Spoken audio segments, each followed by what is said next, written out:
Hello again and welcome back to English Today. This is DVD17 and the fifth DVD of your upper intermediate level. And in this DVD, we'll begin with another 2 episodes of our story, That's Life, followed by our special TV programs, where our culinary experts will be talking about how to set the table. This will be followed by a discussion about e-commerce and about doing business on the internet.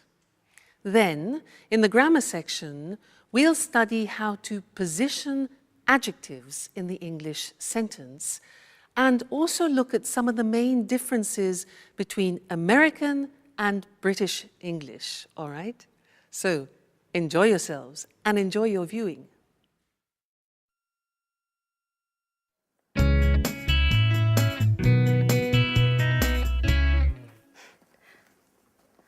I knew it. It couldn't have been different. But watch out! Oh, God. Did you hurt yourself? Oh, no. You should watch where you're going. Oh, no. Oh, no. I'm used to walking into things. You know, I'm a bit absent-minded. When I was a kid, I was always falling over. I was always covered in bruises. But, oh, excuse me now. The first full moon of the summer. Just wonderful. Hey, what's the full moon got to do with anything? Well, no, nothing. Come on, please. Tell me what you're reading. It's just a beautiful love story full of passion. It's a love story between a young lady of the nobility and a farmer. The girl's father wants her to marry a lord and is against the relationship. So he arranges to have the young farmer kidnapped and locked away in a secret room to die of hunger and thirst. What a sad story. Isn't it rather depressing? Well, oh, wait a minute. I haven't finished. The kidnapping happened on the first full moon of the summer. Just a moment before, the 2 lovers had arranged to meet. Legend says that every year on that night, the young girls return to look for her lover. Do you see? What should I see? It's a legend. Don't tell me I should believe in such a stupid thing. Well, on the contrary, I think you should. This is the interesting part. This love story took place here, in this house. And tonight, there's the first full moon of the summer. Oh, this is so exciting. I know this holiday would bring some pleasant surprises. You must be mad. And by the way, where on earth did you find this book? Well, up in the attic. It must have been written by one of Paolo's ancestors. If I'd known that room contained some treasures like this book, I'd lock myself in there for the whole holiday. You shouldn't go nosing around everywhere, Michelle. Well, then you should leave me alone then. I'm going to get the others together now, and we'll devise a plan for tonight so we can look for the young girl's ghost.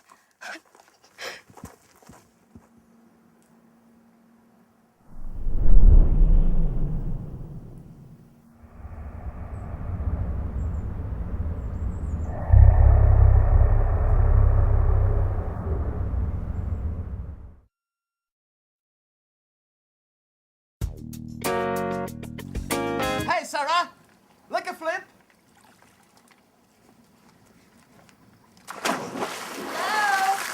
Hello. I'm glad you're here. We've been here since noon. We've made an incredible discovery. What's this about? Well, according to Michelle, this house is home to the spirit of a young girl. And this young girl is going to appear to us tonight as a ghost. Don't make fun, okay? It's true. I read it in a book I found at home. And I can feel it, too. There's a strange atmosphere, almost surreal. I think the only strange thing here is you. That's exactly what I said. Okay, enough of that. Listen to me. This is the plan for tonight. When the moon's high in the sky, we'll get some candles and go and look for the ghost.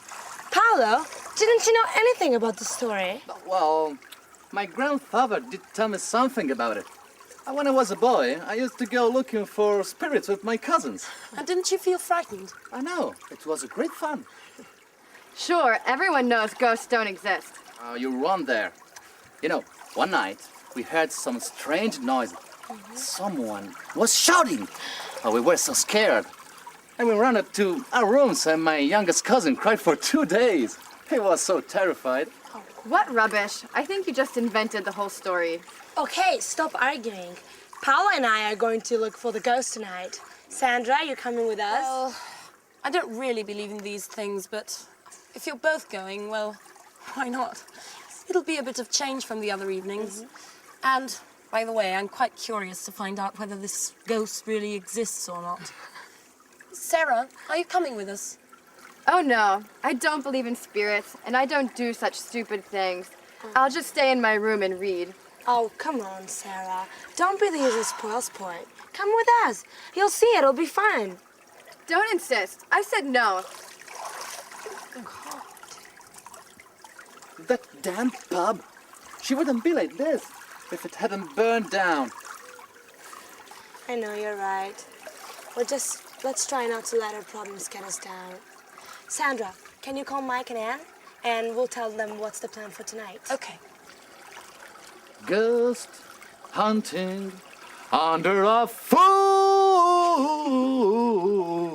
moon, yeah.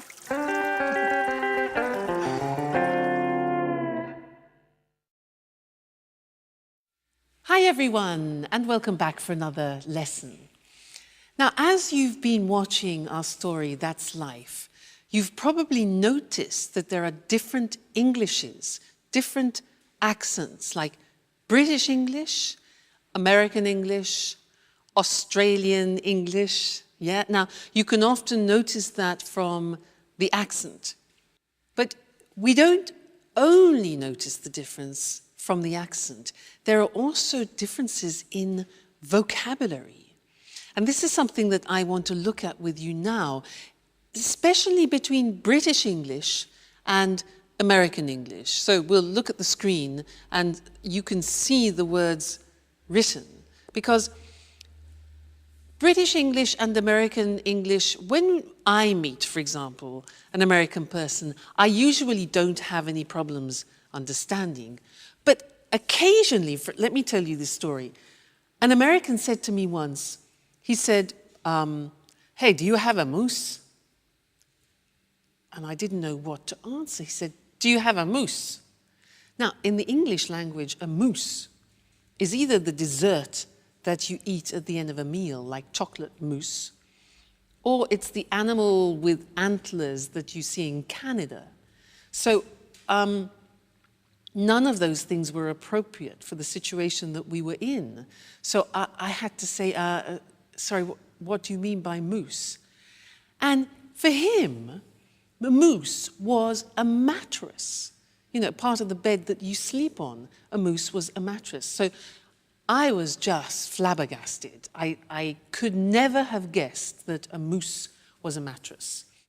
So let me show you or introduce you, maybe you know some of these already, especially if you watch the cinema a lot. Some of the difference in terminologies and vocabulary between American and English, all right? Now, look at the screen. In British English, we talk about living in a flat, which is a small house in a condominium. So that's a flat. But the Americans tend to call that an apartment, all right?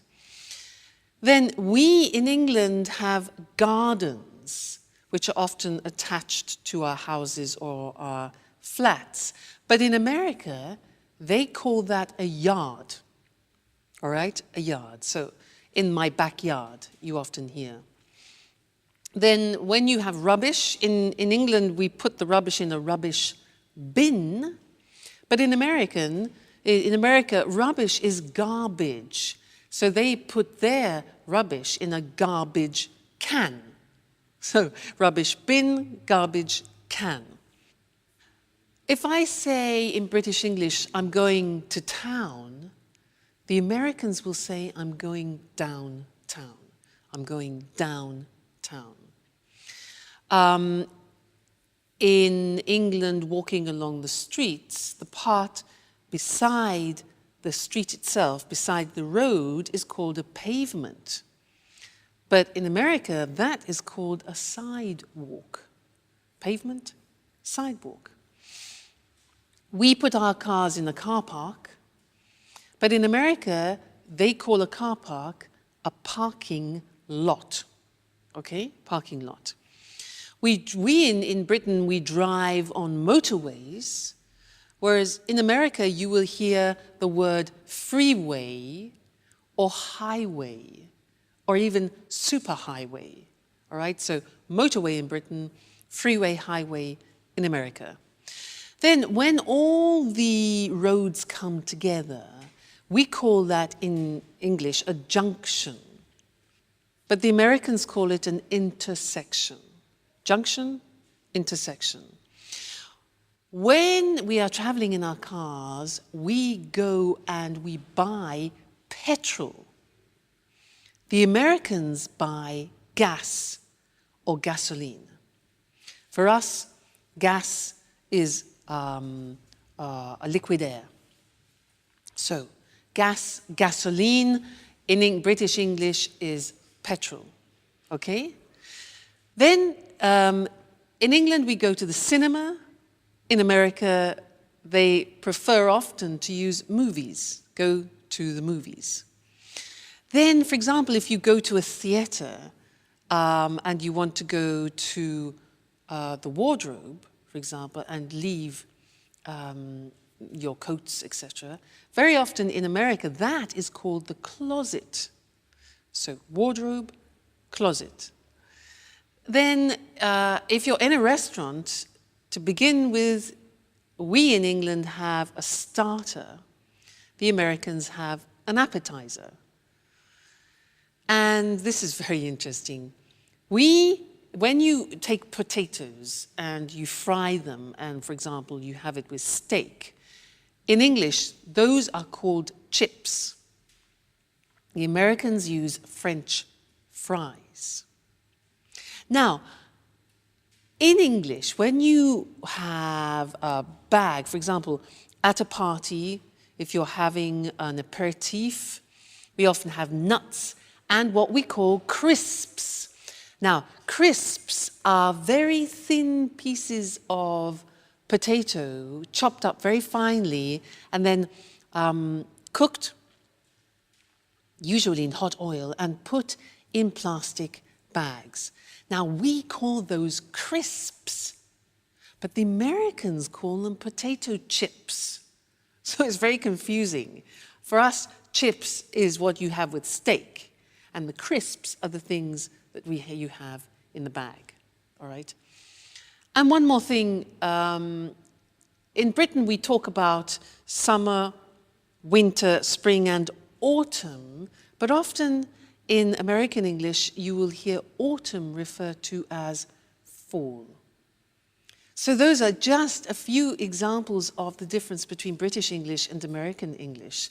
But keep noticing the differences especially when you're watching films, because it really is very interesting and it will help you in preparation for when you go to both countries. All right, so good to see you again, and I look forward to seeing you again in the next lesson. Bye.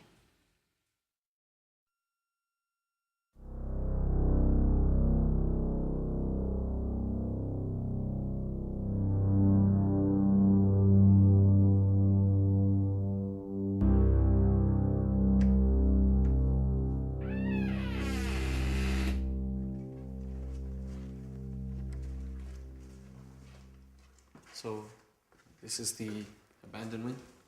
Yeah? Oh, I should never have got involved in this charade. I still can't believe you persuaded me to come along. Oh, come on, Anne. You'll have fun. You won't regret. Can anyone tell me exactly what it is we're looking for? Mike, do you ever listen when people talk to you? We're looking for the ghost of a young girl. Legend says that when the full moon's high in the sky, she returns here to look for a young lover. She walks up and down the secret spot where she used to meet him. And where is the secret spot? Well, we don't know, but Paolo told me that last year he'd heard strange sounds coming from this house. Huh, we can start from here. Where here? How can we possibly if we can't see anything in the dark? Don't worry. I know this place very well. Okay, silent. Otherwise, we're not gonna hear anything.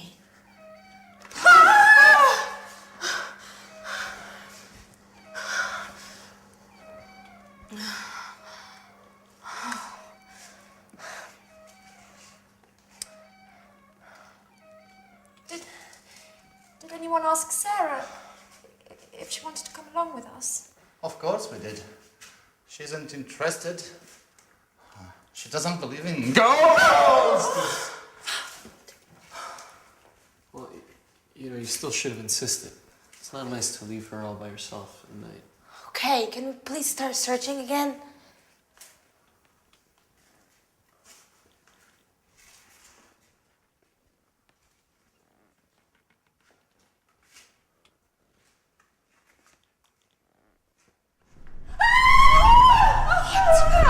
What? Somebody here!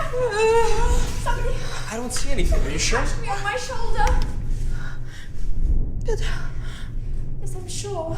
I'm sure they squeezed my shoulder.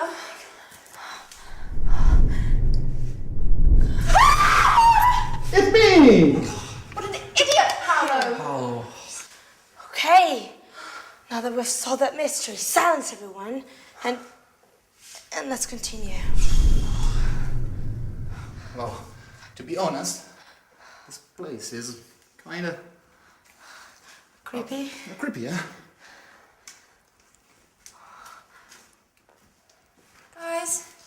Guys, wait for us. Please.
Who's come to disturb my eternal sleep? Crikey, I'm not feeling very well. I think I'm going to faint. Shut up! Well, no, we read about you and we want to get to know you. I don't like intruders. Do you know what happens to the people who cross my path? What happens? A horrible death. You must choose between being burnt alive or being eaten by wolves. Oh my God. Listen, Miss Lady Ghost. I think there must be some misunderstanding here. We're all going to leave now and let you look for your lover in peace and quiet. Right, everyone? Don't move an inch. It's too late. Your fate has been decided. I beg you, please don't kill us. I didn't even want to come. They forced me to come with them. Really. Be quiet! Now, all of you, close your eyes and put your hands up in the air. And now...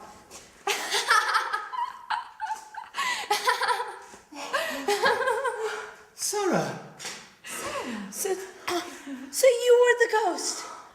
Yes, I was in my room reading when I thought of dressing up and scaring all of you. And I must admit, it was worth it. You don't know how funny you all looked. Your face is white with fear and your voice is pleading for mercy. I've never had so much fun. Yes, but you gave us all a big shock. Yes. But if it made the old Sarah come back, then long live ghosts!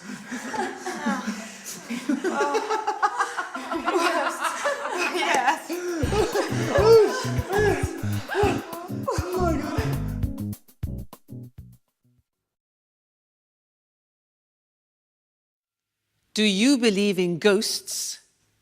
I do.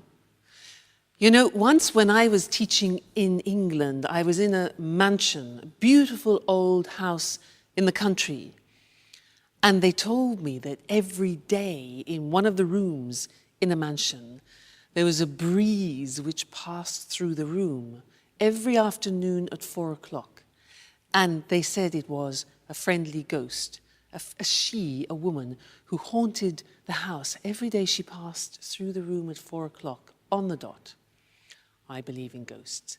They're all in Scotland and Britain, I think, in general. Now, I want to do something with you in this lesson related to English adjectives. If you look at this bag, if you want to describe this bag, you could say it's big, you could say it's brown, it's useful, it's casual. So these are a few adjectives which you could use to describe the bag. Now, the problem is if you want to use more than one or two adjectives before the noun, how do you order them? Do you say it's a big, casual, useful brown bag, or it's a brown, big, casual, useful bag? That's the problem. Well, in English, there is an order, a specific order, which we're now going to look at on the screen together, so that you can decide every time you're using adjectives what order to put them in. Let's take the bag. So look at the screen. The first adjective that we would say is the adjective of opinion. So adjectives of opinion are, for example, interesting, boring, fascinating, in this case, useful, okay, or even casual. Then we talk about the dimension or the size. So it could be big, small, thin, thick. In this case, the bag is big.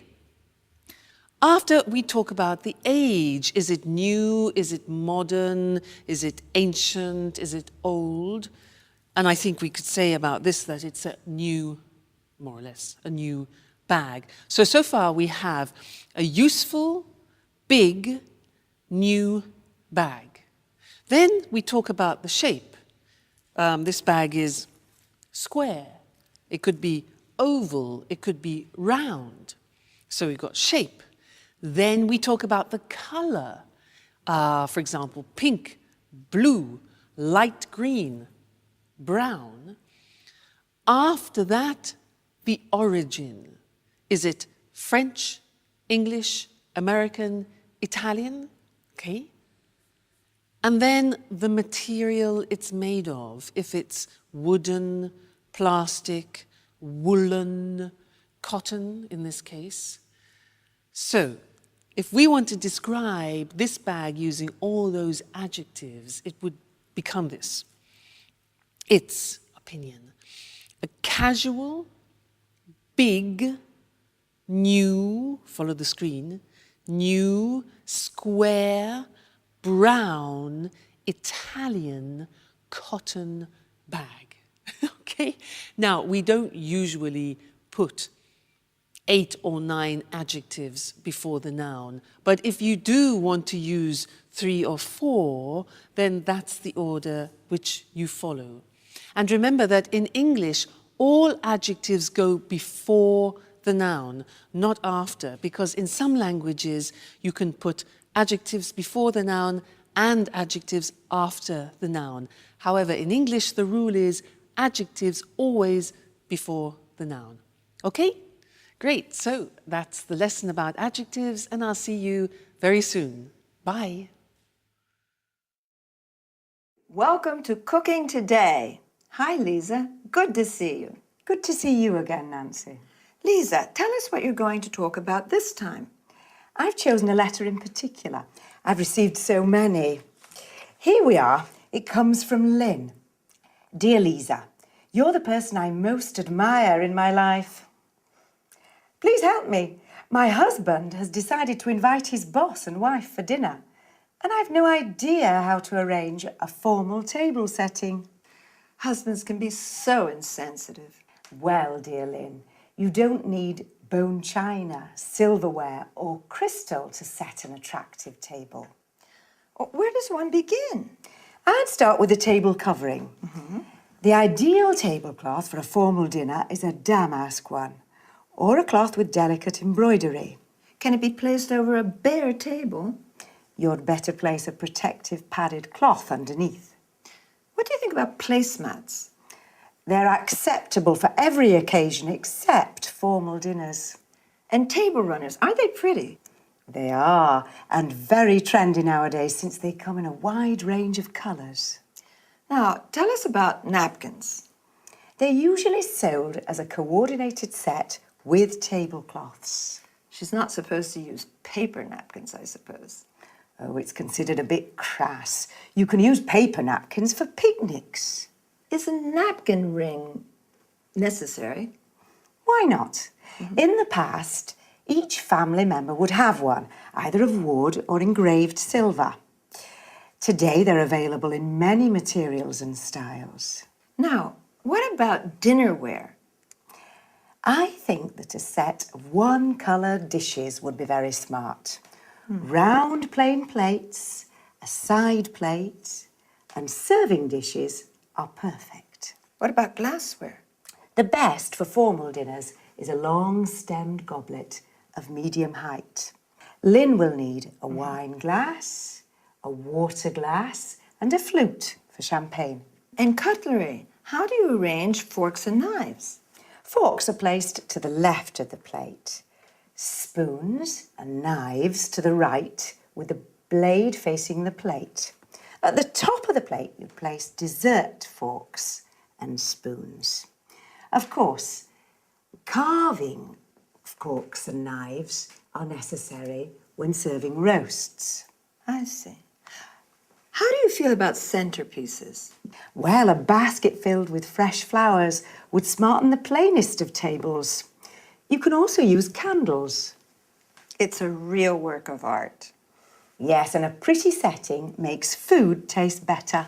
Thank you, Lisa, for this informative chat. It was a pleasure. Now, let's see which term Lisa used to talk about table setting. First of all, she said there are different kinds of table coverings. A tablecloth is what we use to cover the table with during meals. Placemats are individual settings for more informal meals. Table runners are long and narrow pieces of fabric which can hold several places. A centerpiece can be placed in the middle of the table, usually with fresh flowers as decoration. If you want to protect your table from stains or heat, you better place a protective padded cloth under the tablecloth. A napkin is what we use to wipe our mouths with while eating.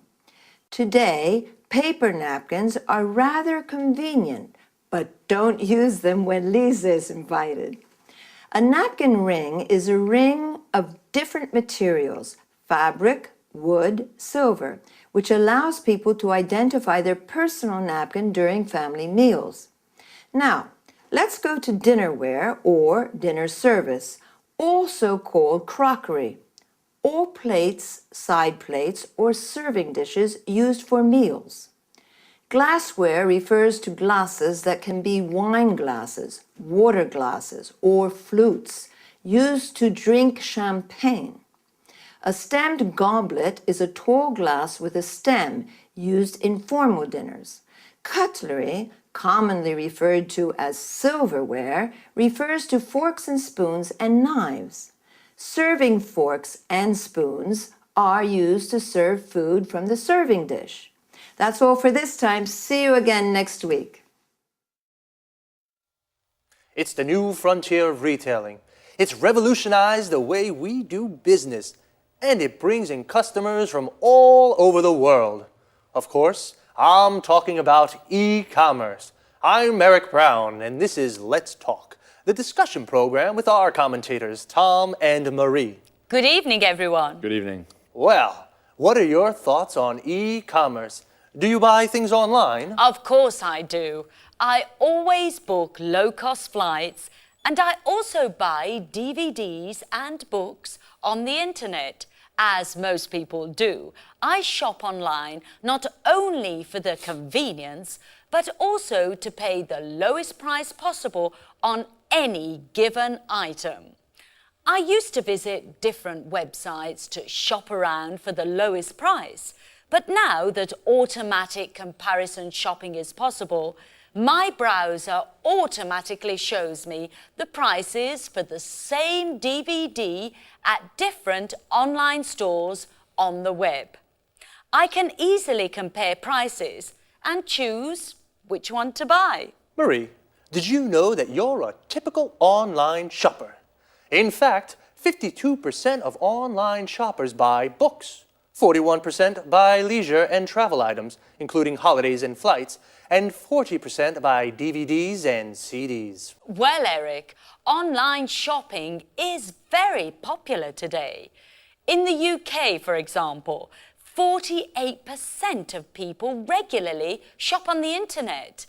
Did you know that economists put the value of online shopping in the UK at £2.26 billion and that the e-retail market is growing by 32% a year?